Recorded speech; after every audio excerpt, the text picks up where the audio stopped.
जय हिंद साथियों, आज हम बात करेंगे एनपीआर की। एनपीआर को लेकर के द हिंदू की एक रिपोर्ट है अमित बरुआ की। अमित अपनी रिपोर्ट में लिखते हैं, two government sources confirm to the Hindu that the census and NPR exercise will not go ahead given the union health ministry's own guidelines limiting mass contact on account of the corona. A formal announcement from the centre is however awaited. मतलब साफ है कि भारत सरकार ने ये फैसला किया है कि एनपीआर को कुछ दिनों के लिए टाल दिया जाए।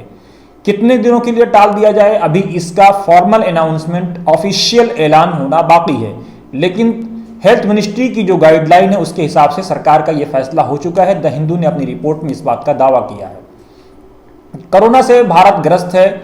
कोरोना भारत के लिए एक महामारी के तौर पर अब धीरे धीरे अपनी जो जड़ें हैं वो फैला रहा है, जो पूरे भारतवासियों के लिए एक चिंता की बात है। लेकिन चिंता के बीच एक हौसला की बात यह है कि बड़ी तादाद में लोग ठीक भी हो रहे हैं और पैनिक होने की जरूरत नहीं है, सरकार बार बार अपील कर रही है।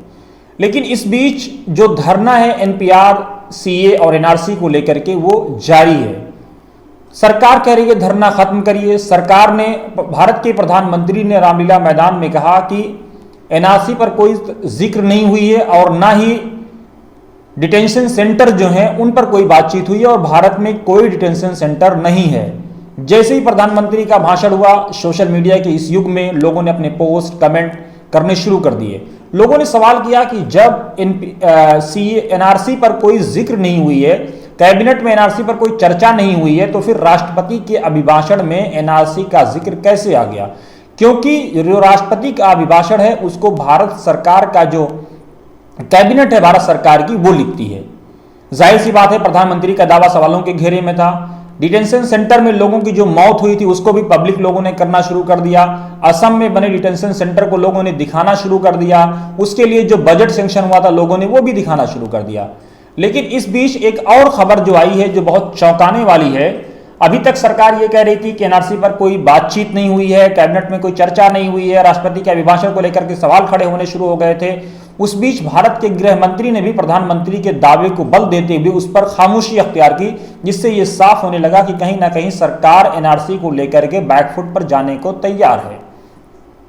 सरकार ने पार्लियामेंट में भी इस बात को स्पष्ट किया कि अभी एनआरसी लाने का सरकार का कोई इरादा नहीं है। लेकिन इस बीच इंडियन एक्सप्रेस की जो रिपोर्ट है वो काफी चौंकाने वाली है। एक्सप्रेस की रिपोर्ट के मुताबिक सरकार ने इस बात को कहा है कि एनआरसी भारत के लिए बहुत जरूरी है। एक तरफ सरकार कह रही है एनआरसी पर चर्चा नहीं हुई है, पार्लियामेंट में भी इस बात को कहा जा रहा है, लेकिन सुप्रीम कोर्ट में जो एफिडेविट फाइल किया गया है उसमें यह कहा गया है कि एनआरसी बहुत जरूरी है, संप्रभु राष्ट्र के लिए जरूरी है, ताकि उन शहरियों को उन शहरियों से अलग किया जा सके जो भारत के हैं और जो भारत के नहीं हैं। भारत सरकार ने जो सुप्रीम कोर्ट में एफिडेविट फाइल किया है, बीसी जोशी हैं director in the ministry of home affairs, उन्होंने एफिडेविट फाइल किया है 17 मार्च को और उसमें इस बात को कहा है कि एनआरसी जरूरी है। अब सरकार का यह दावा कि एनआरसी पर चर्चा नहीं हुई है, एनआरसी पर बात नहीं हुई है, वावेला मचाने की जरूरत नहीं है, और सरकार का सुप्रीम कोर्ट में एफिडेविट, ये एफिडेविट उस पीआईएल के अगेंस्ट में दाखिल किया गया है जिस पीआईएल में कहा गया था कि जो सिटीजनशिप अमेंडमेंट एक्ट 2019 है उसको खत्म किया जाए, क्योंकि ये भारत के जो संविधान, भारत का जो संविधान है उसकी जो आर्टिकल्स हैं 14 उससे टकराता है, नागरिकों के मूल अधिकारों से टकराता है। जो संविधान का आर्टिकल 15 है उससे टकराता है। और साथ ही इस पीआईएल में इस बात को भी चैलेंज किया गया, जो सिटीजनशिप अमेंडमेंट एक्ट 1955 है उसका जो सेक्शन 14A है उसको भी हटाने की बात हो रही है, क्योंकि यही सेक्शन 14A एनआरसी को लीगल प्रावधान देता है। तो जाहिर सी बात है जो लोग एतराज कर रहे हैं, जो लोग सवाल उठा रहे हैं, उनका सवाल जायज है।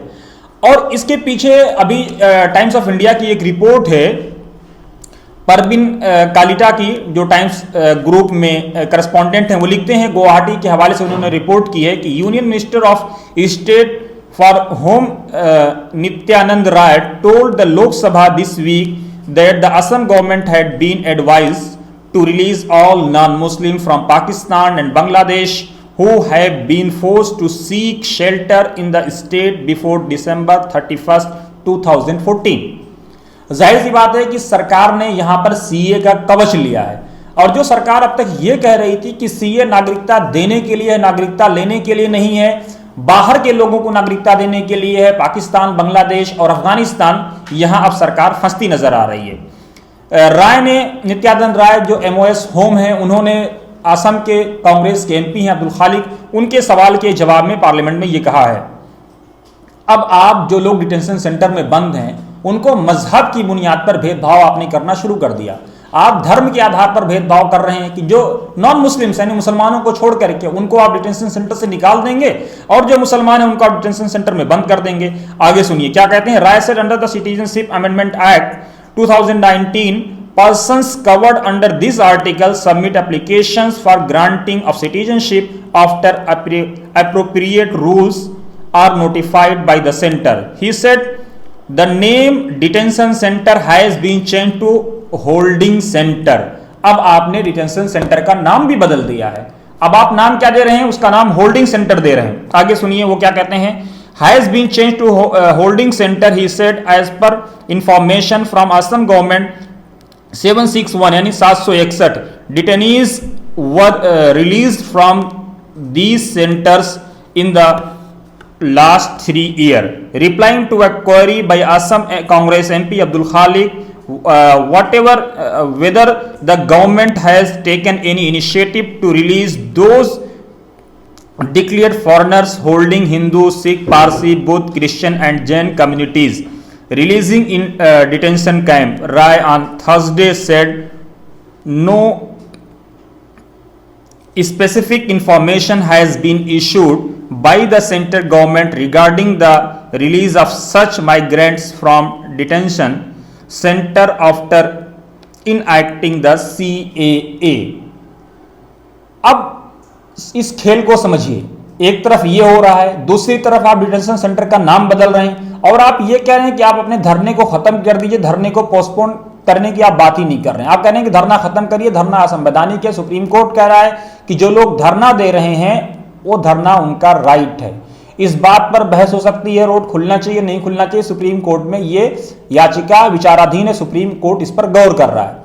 लेकिन इस बीच भारत के गृह मंत्री ने पार्लियामेंट में एक बहुत अहम बात कही थी जो गोदी मीडिया और रोगी मीडिया ने इसको छुपा दिया। गृह मंत्री ने कहा कि 14 दिसंबर को शाहीन-बाग नहीं हुआ था। शाहीन-बाग को शांत प्रोटेस्ट है, हमने कभी इस प्रकार से नहीं कहा कि भाई किसी को अधिकार नहीं, सवाल लोगों की सुविधा का है। गृह मंत्री ने कहा कि हमने कभी ये नहीं कहा कि शाहीन बाग का धरना असंवैधानिक है, अनलॉफुल है, बल्कि शाहीन बाग का धरना ये पीसफुल है। भारत के गृह मंत्री श्री अमित शाह ने संसद में इस बात को स्वीकारा है उस सवाल का जवाब देते हुए जिसमें एनपीआर को लेकर के सवाल किया गया था। उन्होंने कहा कि किसी के आगे कोई डी नहीं लगेगा। लेकिन गृह मंत्री साहब, जब डी नहीं लगेगा, लोगों की ये डिमांड है कि आप उस कानून को खत्म करिए कि जो एनआरसी और एनपीआर को क्लब करता है। आप खत्म नहीं कर रहे हैं, आप कोई नोटिफिकेशन जारी नहीं कर रहे हैं। जब कल लोगों को डी लगा करके डाउटफुल डिक्लेयर किया जाएगा तो क्या वो आपका भाषण सुनाएंगे या जो अधिकारी है वो कानून देखेगा? जो होम मिनिस्ट्री की वेबसाइट पे जो कानून लिखे हुए हैं, भारत के संविधान में जो कानून लिखे हैं उसको देखेगा या उस आपके भाषण को देखेगा? जाहिर सी बात है आपका भाषण यहां पर नहीं ठहरेगा। इसलिए जो लोगों की डिमांड है वो जायज है। अब हम आगे बात करते हैं सीए की। जो लोग कहते हैं सीए नागरिकता देने के लिए है, ये मेरे पास नागरिकता जो संशोधन अधिनियम 2019 है उसका ये पन्ना है।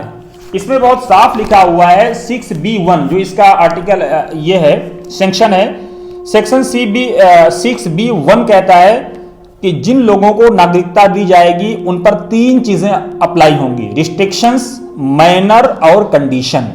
कौन सी कंडीशन किसी को नहीं मालूम, कौन सी पाबंदी किसी को नहीं मालूम, मैनर कौन सा तरीका किसी को नहीं मालूम। आप नागरिकता देने की बात कर रहे हैं तो जिन लोगों को आप नागरिकता दे रहे हैं उन पर ये क्यों आप अप्लाई कर रहे हैं? उनको आप नागरिकता दीजिए ना, किसी ने नहीं मना किया है। लेकिन जब आप एनआरसी करेंगे और एनआरसी चूंकि अब आपने अपना इरादा स्पष्ट कर दिया है कि एनआरसी आप लाएंगे, तो फिर अब आप जब ये कहेंगे कि हम सीए नागरिकता देने के लिए नागरिकता लेने के लिए नहीं है तो सवाल खड़ा होगा।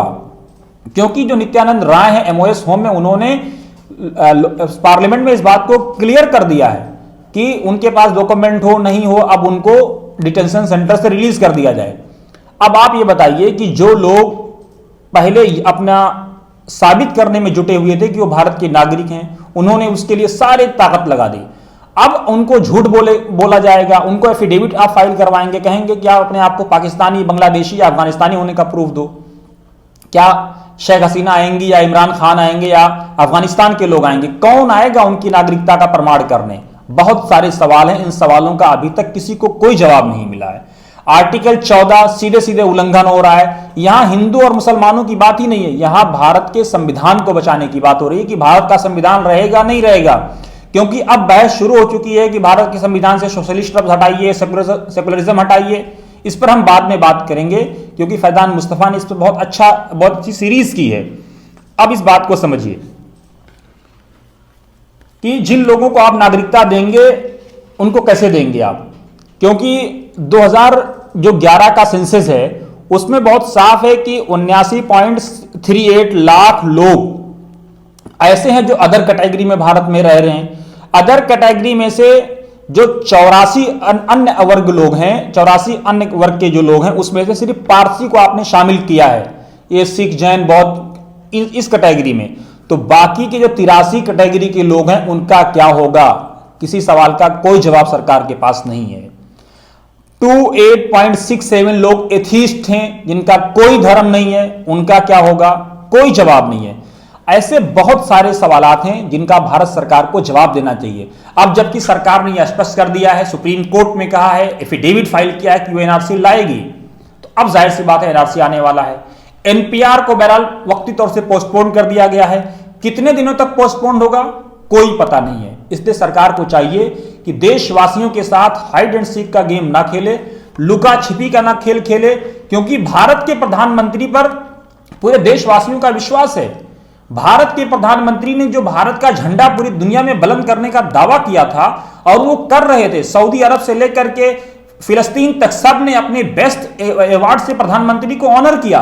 यहां मजहब की बात नहीं है, यहां सिर्फ भारत के संविधान को बचाने का मसला है। अब ये देश को तय करना है, देशवासियों को तय करना है कि संविधान रहेगा या नहीं रहेगा। संविधान जाएगा तो कौन सा कानून आएगा उसकी जगह पर?